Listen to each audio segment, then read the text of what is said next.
Hola, bienvenidos a este tutorial de recetas estándar para las clases de contabilidad y costos. Vamos a ver cómo se debe hacer el proceso para una receta estándar contable. Decir que aquí nos vamos a entrar es el tema de números. Aquí vamos a mirar realmente cuál es el valor del costo, precio, todos los valores, el precio de los ingredientes que necesito, tanto como el precio que yo le voy a determinar al producto. Entonces, acá es importante que utilicemos el nombre de la preparación. Entonces aquí lo vamos a llamar pizza italiana. Digamos así, puede ser pizza de pepperoni, de salami, bueno. Entonces es muy importante siempre indicar el número de la preparación y porciones. La idea es que nosotros consultemos estas recetas en internet, por ejemplo, cuando yo busco cómo hacer pizza de pepperoni.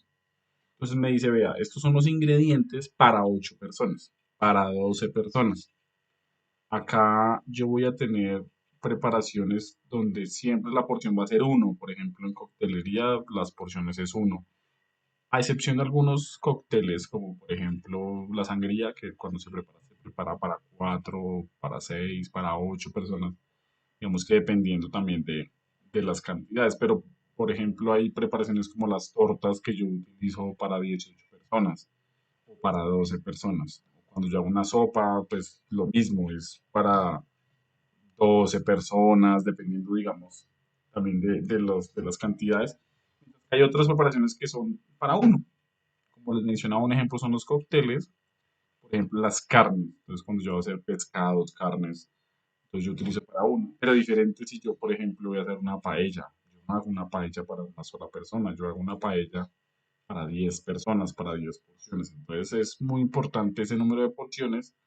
Igual, eso siempre lo puedo consultar cuando yo revise la receta. Entonces me va a decir para cuántas porciones es que lo vamos a realizar. Entonces acá en este caso vamos a utilizar 8.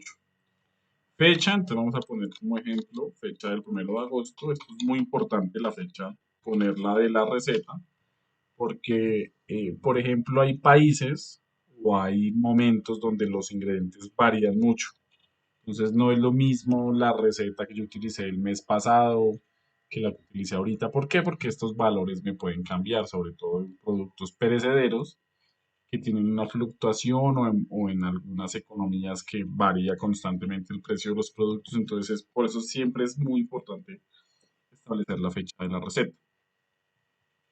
Bueno, aquí vamos a determinar cómo yo compro estos productos. Entonces, digamos que la libra de pepperoni, la libra de salami, la libra de queso. Por ejemplo, la masa, yo puedo hacer una subreceta y acá yo establezco pues que yo hago ya digamos, el cálculo de la libra. Por ejemplo, cuando son algunas unidades como crema de leche, por ejemplo, entonces yo utilizo lata o sobre. Por ejemplo, hay algunas preparaciones como los huevos, entonces es muy importante siempre detallar cubeta por 30 huevos. Por ejemplo, cuando yo compro pan para hamburguesas, paquete para 12 de 12 unidades. Cuando yo voy a utilizar, por ejemplo, algunos productos como una lata de atún, entonces una lata por 160 gramos, que es como la lata estándar, porque hay unas que tienen menos, como también hay otras que son mucho más grandes, pero eso depende pues de cómo consigamos esos elementos en el mercado. Entonces aquí a manera de ejemplo vamos a poner que es una lata de 200 mililitros, teniendo en cuenta pues que es lo que nosotros conocemos como la pasta de tomate. Entonces, eso es lo que debemos tener en cuenta. Acá vamos a determinar, de acuerdo a esta fecha, y vamos a suponer que es 1 de agosto del 2024, cuánto es el costo, cuánto yo consigo el pepperoni. Entonces, vamos a suponer que la libra de pepperoni vale 25.000 pesos colombianos, que lo mismo cuesta el salami, que el queso mozzarella vale 15.000, que el queso parmesano está en 13.000, El tomate triturado, vamos a suponer que la botella vale 8.000 y la lata, y la masa para pizza 5.000. Entonces, estos son los valores que tenemos de acuerdo pues a estas fechas establecidas. ¿Listo? Bien, ¿qué tenemos acá? Acá tenemos entonces, vamos a asignar para esas 8 porciones cuáles son las cantidades que vamos a utilizar. Entonces, aquí es donde viene la diferencia de la receta que se utiliza, por ejemplo, en las clases de gastronomía o de la receta estándar que yo utilizo cuando voy a preparar un alimento. Acá nos vamos a centrar es en las cantidades de acuerdo a esta unidad de medida.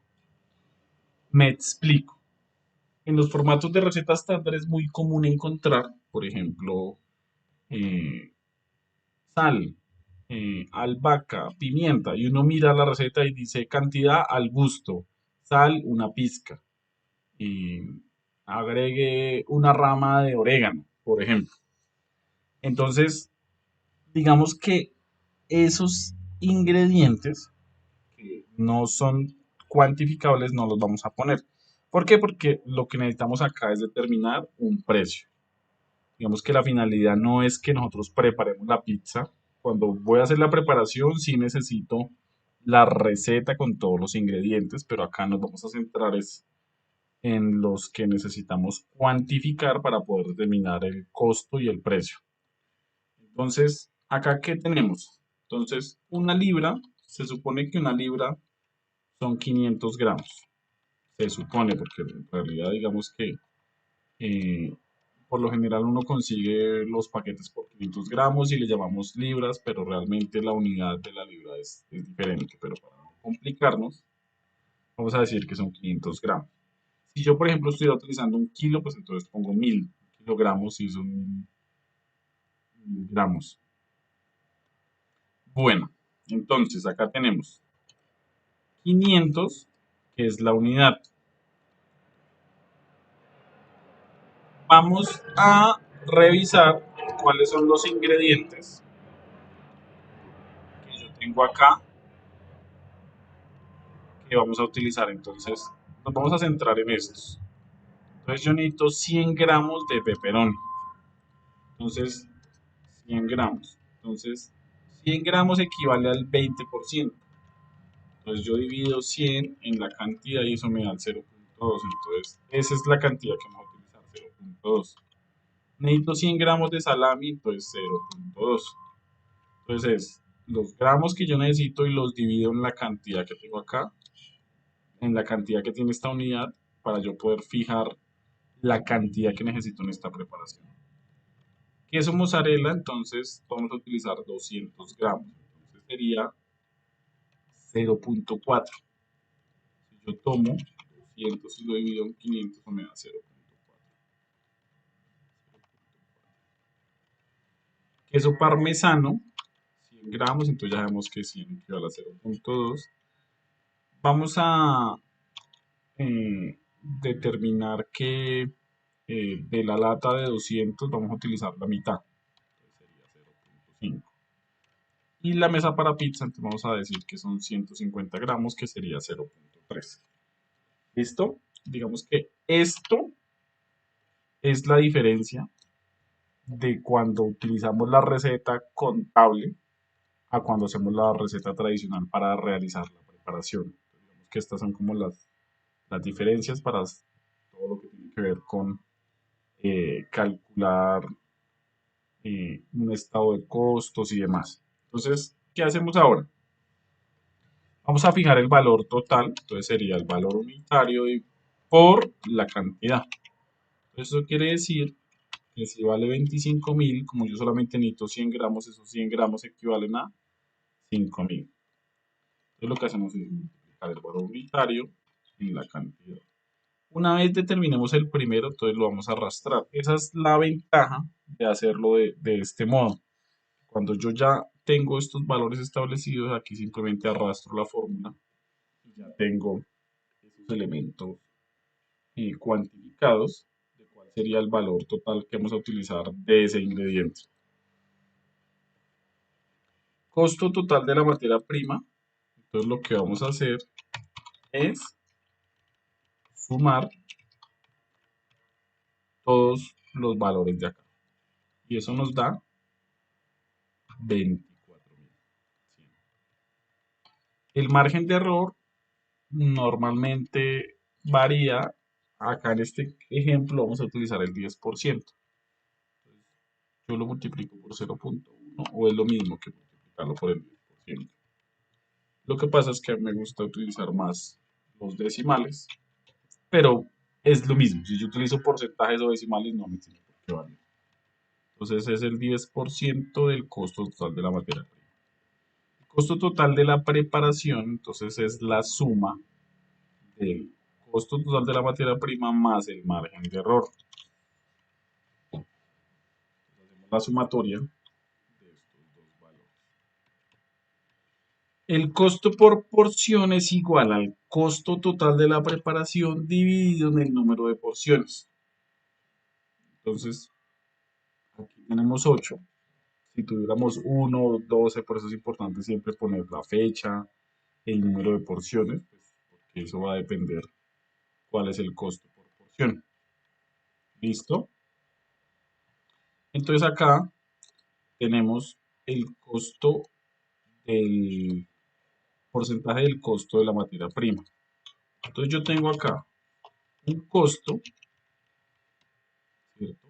Si el costo aquí es el 35, el margen va a ser el 65 y la suma de los dos va a dar el 100. Vemos que esto es una relación. Si yo determino, porque, por ejemplo, en algunas clases o algunos establecimientos dicen mi margen de ganancia es el 60%, mi margen de ganancia es el mínimo el 50%. Entonces yo dependiendo de eso, pues realizo el proceso. La idea es que siempre se le asigne un porcentaje específico. Ese porcentaje puede variar. Por ejemplo, el margen de ganancia en coctelería, yo puedo mantener un margen de ganancia más alto y de pronto en otros productos establecer un margen más bajo. No necesariamente tiene que ser el mismo para todos los productos, no. Pero sí es importante, pues, analizar otros factores como los valores del mercado. Bueno, digamos que ahí es donde entra el marketing, donde yo empiezo como a compararme con otros establecimientos similares. Pero bueno, digamos que eso no lo vamos a revisar a fondo en este tutorial. Tenemos acá, de acuerdo a este ejemplo, que es el 35%, entonces vamos a fijar, si queremos un margen del 65%, entonces el porcentaje de costo de materia prima que vamos a asignar es el 35%, ese es el que vamos a fijar acá. El precio potencial de venta es el precio sin impuestos. Básicamente lo que hacemos es tomar el costo por porción y lo dividimos en el porcentaje de costo materia prima. Y aquí ya tenemos el precio de venta sin impuestos o el precio potencial de venta que llamamos. En Colombia se utiliza un impuesto que es del 8%, porque en Colombia no se utiliza, por ejemplo, el IVA, pero eso es un valor que varía dependiendo de cada país. Incluso en Colombia este impuesto eh, ha cambiado. De hecho, por ejemplo, en la pandemia una forma de incentivar el sector gastronómico fue no cobrando el impuesto al consumo. Entonces, digamos que esto es muy importante tenerlo en cuenta porque en el 2026, por ejemplo, puede cambiar por una reforma tributaria o lo pueden quitar y le pueden cambiar el nombre, la tarifa. Digamos que todo lo que hemos visto, este es un valor que puede ser susceptible de cambio en el futuro. Sin embargo, al 2024 se está manejando el 8%. Entonces, yo lo que hago es que tomo el precio potencial de venta y lo multiplico por el 8%. El precio de venta lo que hago es sumar estos dos valores y tengo un precio de 10.225, que la idea es que lo aproximemos. Entonces, digamos que en la carta se vería bien un precio de 10.500. ¿Sí? Digamos que hay restaurantes que dicen, yo voy a aproximar en unidades de 500 en 500. ¿Por qué? Porque se ve mal en una carta poner precio de venta 225. Entonces digamos que eso es como lo que debemos tener en cuenta. Ahora, lo importante que es el valor del costo y el precio sin impuestos. Entonces vamos a traer acá estos valores. Si yo los traigo acá en esta celda, nada más a manera de ejemplo, porque este cuadro con estos tres elementos no hacen parte del formato de la receta, pero sí se va a utilizar más adelante en otro formato y los valores salen de la receta. Entonces, por eso es importante tener aquí este pequeño ejemplo. Entonces, el margen es igual al precio menos el costo. Entonces, es decir, a mí me cuesta cada porción de pizza 3.314. Yo la vendo en 9.468, valor sin impuestos. ¿Por qué sin impuestos? Porque el impuesto al consumo no va para el establecimiento comercial, sino eso va para el gobierno. Entonces, yo realmente mi ingreso sería este valor. Es decir, que yo me estoy ganando 6.154. Entonces, ¿yo qué hago? Yo tomo el valor del costo y lo divido en el del precio y me va a dar un porcentaje, fíjense, el 35% que fue el que yo fijé acá. Divido el margen en el precio y eso me da el 65. Entonces, la suma de los dos, pues me debe dar 100%. Digamos que esto solamente es como para revisar que sí estemos haciendo bien el proceso. Insisto, estos elementos que estoy aquí sombreando no hacen parte de la receta estándar. El formato pues solamente es lo que está encerrado en esta línea gruesa en negrilla. Pero más adelante para hacer ejercicios de ventas, de punto de equilibrio y demás, sí es importante saber de dónde salen estos valores. Entonces, el costo de la preparación aquí, entonces el costo por porción, el precio cuando yo hago el ejercicio voy a utilizar el precio de venta, precio potencial de venta sin impuestos y el margen, pues que en este caso como tal no hay un espacio para el margen, pero pues yo sé qué es la diferencia entre el precio y el costo. Entonces espero que haya sido claro este tutorial y que lo puedan aplicar sin ningún inconveniente, tanto en los ejercicios académicos como en el sector real empresarial de alimentos y bebidas. ¿Listo? Entonces, muchas gracias por su atención.